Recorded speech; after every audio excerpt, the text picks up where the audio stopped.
Tray, அதாவது என்னோடய budget பிளானிங்க்கு நான் பிரித்து வச்சுருக்கிற ட்ரே இது. ஸோ இந்த மாதிரி ஒரு ட்ரே நீங்களும் எடுத்துக்கோங்க. ஸோ ரொம்ப கம்மி ரேட்டு தான், 30 ருபீஸ் வரும்.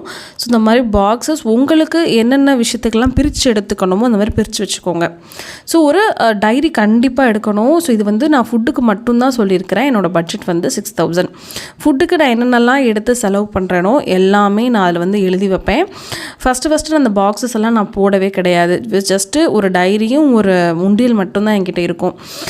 எதுக்காக இப்போ இந்த மாதிரி பாக்ஸஸ் எல்லாம் நான் மாற்றினேன் அப்படின்னா, என்னோடய ஸ்டார்டிங் ஸ்டேஜில் இப்போ நம்ம 6000 ரூபாய் எடுத்துருக்குறோன்னா அந்த 6000 ரூபாயில் கடைசி வரைக்கும் எல்லாத்துக்கும் பிரித்து யூஸ் பண்ணும்போது நமக்கே ஒரு குழப்பம் வந்துடும். இல்லை ஏதாவது ஒரு பணம் வந்து நிறைய நம்ம செலவு பண்ணிவிடுவோம். ஸோ நமக்கு கணக்கு வந்து தெரியாமல் போயிடும். எனக்கு பர்சனலாக சொல்கிறேன்.